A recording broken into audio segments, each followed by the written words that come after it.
Okay. Lee obviously went on to the Premiership and doing quite well at the moment. He's doing all right, isn't he? Not doing too bad. Next man in was Mark Jones. Yeah. I think both of us would go on record and say what a brilliant bloke Mark was. Yeah. But how did you find working underneath him that year? I loved it. It wasn't usually dissimilar to Lee, really, in terms of the way he wanted the game to be played. He obviously had a massive reputation as a player. He'd got, I think, close to 50 Welsh caps, and was a bit of a legend of the game with his playing experience. So it was great to work with and learn from someone of that calibre. We didn't have a great year, but I think whoever came into that role at the time, it was always going to be tough, because the club had just had 2 years of real big success, and understandably the players that were probably most responsible for that success, so the top 5, 6, 7 or 8 players we had, they sort of got picked off and they got taken to the Premiership, and as Rotherham have always done really, really well. So the squad wasn't as strong as it had been. And again, that's not meant to be disrespectful to any of the lads that were here. We just had several lads been taken to Premiership clubs. But Mark's an exceptional coach. He's coaching. He's just won the Super Rugby competition with the Crusaders. Now, world-class coaches win things like that. So it shows, even though we had a tough year that year, how good a coach he was then, has improved to become, and he's someone that I still speak to on a relatively regular basis, and he's still just as good a man now as he was when he was working here. Absolutely. Mark obviously moved on. The next man in the hot seat was a big man and a big personality. Yeah. Another Welsh wizard, Yeah. in the shape of Mr. Justin Burnell. We all remember the big man, Yeah. with great affection. What do you remember about the year working under Justin? Again, look, I had 3 different head coaches my time here. I had different relationships with all 3, but I remember all 3 fondly. I think the unique thing about Justin coming in was it was the first time I'd worked with a head coach who was a forward. So I learnt massive amounts from Lee and Mark about the game, but not really about forward play, because they were obviously backs coaches. Justin coming in allowed me to pick up lots of little bits and pieces that were really beneficial in terms of forward play. So I owe him a lot in terms of that, because there's certain things that I still try and implement now when I'm coaching forwards that I picked up from him over the course of the time that I worked with him. The unique thing about Justin, though, the thing that I always thought Justin did really well, is he had a real clear cut-off between what was work and what was leisure. And we worked hard, but we also had quite a bit of leisure time as well. But amazing company, one of the funniest men you'll ever meet, the funniest men you'll ever meet. And again, someone I'm still in touch with. And again, we had a tough year for lots of different reasons. And ultimately finished, lower down the table than we would have wanted to. But there was elements of that 3-year period that were absolutely amazing. There were elements of that 3-year period that were absolutely, they were really, really tough. But I wouldn't change a lot about it. Okay, thanks for that. Justin left just before the end of the season, if I remember rightly. The last couple of games, you and the backs coach here at the time, John Clark, took over for the final 2 games of the season. Also seem to remember the last game was a bit of a tough one for you. Yeah, we took over with 0 success. We lost at home to Nottingham, pretty convincingly, and then we got absolutely pumped down at London Irish. Look, me and Clarkey will fully take responsibility for those results, but I think by the time that time of the season had come round, you'll remember that London Welsh had gone out of business. So we weren't playing to survive or stay in the competition, there was very, very little to play for. It'd been such a strange season with Justin coming and going, and I think by the time we got to those 2 games, I think all of us, whether it be players, staff, we were ready for the end of the season, and it looked like that when we went on the field. It was a good experience to get an opportunity to head a team up for a couple of games, but it was probably not in the circumstances that I would have chosen. Okay.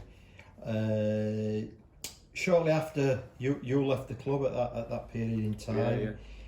Yeah. From there, I think you next rocked up at the Yorkshire Academy. Yeah, so Andy Key came in, and I spoke to Andy initially. He felt the right thing to do was bring his own coaching staff in, which I'll be honest, I didn't really have an issue with at the time. I thought it was probably the right thing to do. I think that it was a good time for me to go and do something else. And you know, me and Andy ended on really good terms. I've seen him since, and you know, he's a top man. And ironically, the guy that took on the forwards was a good friend of mine, Nick Rouse. But yeah, so I left then. I got an opportunity to go and be academy coach at Yorkshire Carnegie.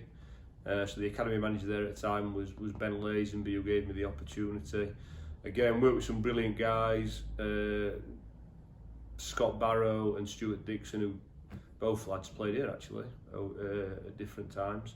But again, just brilliant people to work with. I can't speak highly enough about those guys. And again, had some brilliant times there with some really good people. It's just unfortunate that it coincided with a really tough time for the club, where they went from, at times we felt there was some real ambition and some real potential for the club to really kick on. Unfortunately, it didn't work out that way, and whatever it is, 3-6 months ago now, the club obviously got relegated. The academy sort of ceased to exist. But again, I did have some great times there with some very good people. Yeah, you started out last season, didn't you, Steve, as the forwards coach up there, and it's well documented it was a tough old season for Leeds.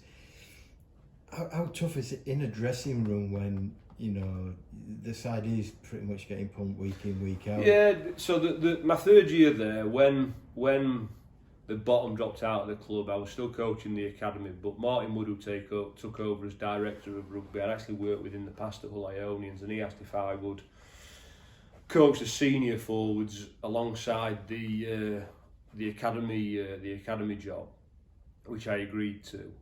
But you know, from Martin's perspective, it was an impossible job. He had, you know, an absolutely tiny budget in comparison to other teams in the competition. He had 4 weeks, and I mean literally 4 weeks, to put a squad together on a really small budget, really small time scales. The majority of players had already been signed up, but fair play to him. He managed to put a team together, and there was some talented players in that group. But it was never going to be enough to actually be competitive in you know, the championships. Like it's a brutal competition. You've got to be ultra fit, you've got to be ultra organised, and to do those things you need a bit of time together, and we never really had that. But massive respect to Martin, because he, under really difficult circumstances, he did put a group together, assisted by Joe Ford, again, another talented young coach. But the hardest bit about that was going into games knowing what was coming. And it it's tough for everyone, coaches, players, and again, I've got a huge amount of respect for Woody and Fordy for what they did and the players that played in that group, but it was always going to be an impossible task. Indeed. So you left Leeds, and I think it was around about Christmas time, wasn't it?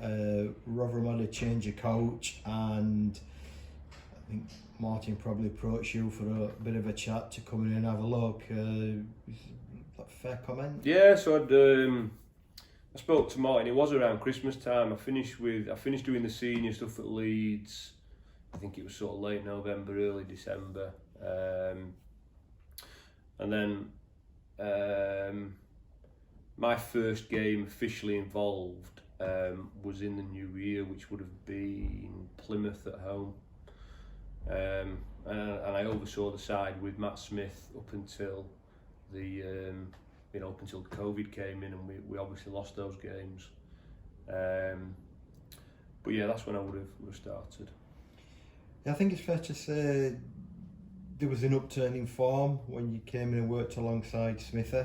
I think the feeling in the club, Rotherham had a more than decent chance of avoiding relegation had the season continued to the end. What were your thoughts?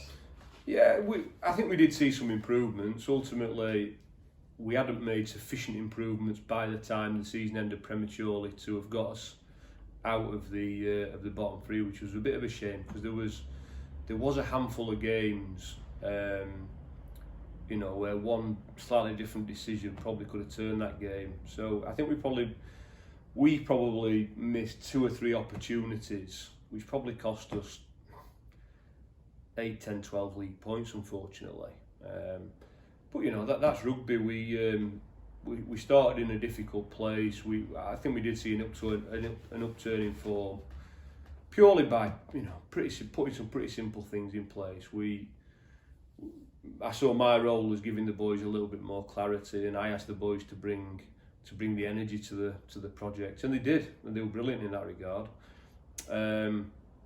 The nice thing was we were playing games every week that really meant something. So we had to turn up, we had to perform, and I think the beauty of it now, looking back, even though it ended up in us getting relegated, the beauty of it was it gave me a period of time to get back involved with the club, but also to get to know the playing squad. And by getting to know the playing squad, it gave me a better idea of what I felt it needed moving forward in terms of re-establishing the club and hopefully getting us back on a bit of an upward curve. So again, as tough as it was very enjoyable. Yeah, you just touched on it there, Steve. Unfortunately, the season ended in relegation. I think it's fair to say it's not the first time you've tasted relegation. In fact, it wasn't the first time that season. You think you actually hold quite a unique record. Yeah, it's a good pub quiz question, this. So last season, I started the season with... I probably shouldn't be broadcasting this, to be honest. Mine might have second thoughts about employing me. But I started the season with Carnegie, whose season ended in relegation. I finished the season with Rotherham, whose season ended in relegation. So I managed to get relegated twice last year. Is that the first time? No, but ironically, it's not the first time that's happened to me. So going back to the year I joined Rotherham as a player, Rotherham at the time were in the Premiership, and finished the season bottom of the table and got relegated. As I mentioned earlier, I'd spent the period of time that was fit that year out on loan at Wakefield, who also got relegated that year from the Championship. In fact, Wakefield and Rotherham both went out of business at the end of that year, so it was a double whammy for them. So yeah, I'm the only person to get relegated twice in a season, twice. So right. Thanks for bringing that up, by the way, though, Tej. No worries. We'll get in touch with the Guinness Book of Records and see if we can get you in there, mate. Okay, let's draw a line under the past, bring it up to where we are today. Well, first of all, you've got some training sessions going on, one a week at the moment with the boys. From your perspective, Steve, how's that going? It's just nice to get out and train. What are we now? We're approaching November. We'd normally be 8-9 games into a season. So it's been nice, as I said, just to get the boys together and go out and have a run around and do what we'd normally like to be doing. Sessions have been good, numbers have been good. We've had a handful of boys come down from Thomas Rotherham College as well to join in, which has been a good experience for them lads. But yeah, it's not overly complex what we're doing at the moment. We're essentially loading up on sort of pass catch decision making skills, plenty of game type stuff. So relatively high intensity, but we're holding something back for when we foresee pre-season starting properly in terms of how much we do in the session. But boys seem to be enjoying it, and from a coaching perspective, I'm certainly enjoying it as well. Yeah, I understand the squad's not quite completed just yet, but from what yourself and Martin have put together, how pleased are you with that? What do you think the strengths may be when we get going? I think the key bit is when I touched on earlier about the fact I've been in since Christmas, it gave me an opportunity to sort of identify what I felt the squad needed. We just felt it needed a little bit more experience, a little bit more smartness in high pressure moments in games. Because we knew we'd got a talented group, we just felt that we perhaps struggled a little bit when the pressure really came on. So you think of some of the guys that we've already announced, the likes of Colin Quigley, Michael Hills, Lloyd Hayes, Joe Carlisle. They're going to bring that, and there is a couple more names to come in that bracket, but they're just going to give us that little bit more nous when we really need it in those tough moments in games. But then what we've tried to do is we've tried to support that experience with a young group who'll bring enthusiasm, energy, and a desire to improve. So I think we've got a better blend this time around. It has been a strange time in terms of doing recruitment, and we haven't completed the squad yet. But I think what I'm personally finding at the moment is there's a lot of clubs and a lot of players out there at the moment that perhaps don't feel there's any massive rush at the moment, because we know the earliest we're going to play rugby is January, and hopefully that is the case. But at this point in time, that not even that's guaranteed. So I think over the course of the next probably month or two, we'll have a little bit more clarity in terms of when we think we're going to be playing, and that will allow us to finalise all the spots within the playing squad. That's great. And just finally, Steve, as we've been asking all the boys in these sessions, what would your hopes be once you get a ball in your hand and league rugby kicks off again? Look, as a team that came down, the intention would always be to try and bounce straight back up, and that will be the same. That said, that's going to be incredibly tough. I mean, you think of the team that came down with us, for Lionians. You know, they're going to be incredibly strong next year. I think Hull are going to be incredibly strong, and there's going to be 4 or 5 other teams within that division that I would think at this point in time are probably looking at it and thinking, and we've got an opportunity to get out. So that's by no means a foregone conclusion. That would require an incredible amount of hard work. You know, I've gone on the record with this before. The thing that I really want to do with the club is bring the enjoyment back to it as much as anything. So look, the club have had a couple, 2, 3, 4 really tough years. You know, 2 relegations, obviously some disappointing results, which obviously come with getting relegated. And you know, my experience of the club, or certainly my sort of overriding emotion in relation to the club, is one of me enjoying my time here, whether it was a player or as a coach in the past. And I'd like to think everyone that experiences the club goes through that same emotion. And I think to some degree that had just waned a little bit. So I want to get back to a position where the squad know the importance of working hard, but also understand the importance of enjoying the rugby on both a Tuesday, Thursday and a Saturday. I want the supporters to look forward to coming down here on a Saturday, understanding that hopefully they're going to get a performance that they can be proud of by the players on the field, but they're also going to have a good time in the clubhouse after the game, and get an opportunity to mix with opposition fans, opposition players, our players, and it'd be a great Saturday afternoon. So that's the kind of environment I want to create, and I think I will probably say the time in my experience it was most like that was probably my first year back here as a coach, when I was working with Lee. Now results made a massive difference, and as they always do.